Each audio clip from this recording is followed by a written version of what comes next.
Now we get to the real lesson.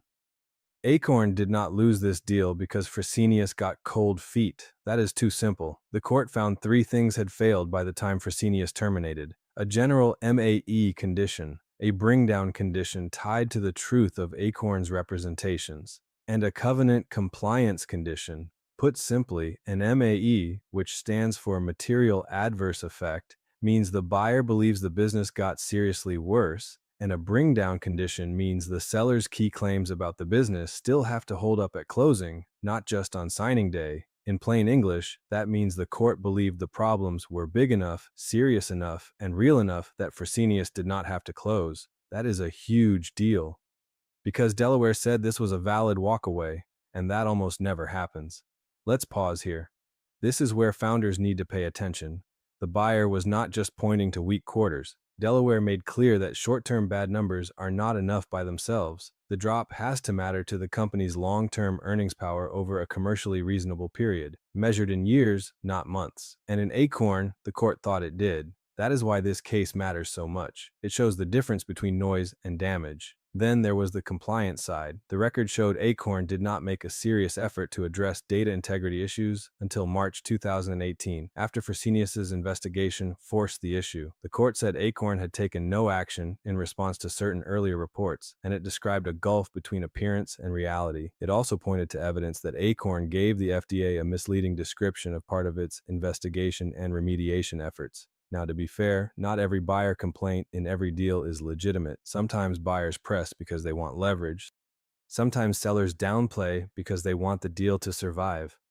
That is real, but in this case, the court did not treat Fresenius's concerns as negotiation theater. It backed them, and this is where leverage really shifted.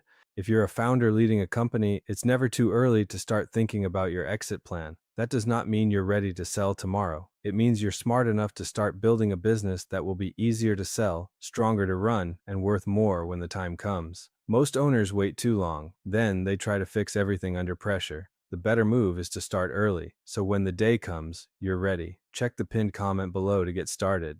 The shift happened when Akorn stopped looking like a company with temporary turbulence and started looking like a business with performance deterioration and serious compliance credibility problems. That is a different category of risk. Once a buyer sees that, the whole deal changes. Price changes, trust changes, the burden of proof changes, and sometimes the answer changes from close to walk. There is also a deeper founder lesson here. Akorn's problem was not just that the numbers got worse, it was that the business got worse while trust in the operating system got weaker. That combination is deadly. Bad numbers can maybe be explained, compliance failures can maybe be remediated, but when performance drops and trust drops at the same time, the buyer starts thinking the downside is still expanding. That is where deals die. The Delaware court also noted that Akorn's issues could have a very large valuation impact. It cited an estimate in the vicinity of $900 million, roughly a 21% decline against the deal's implied equity value, tied to the seriousness of the regulatory problems and remediation burden. So what should a founder take from this? A signed deal is not safety. If your business weakens after signing, the buyer sees it. If your controls are loose, the buyer sees it.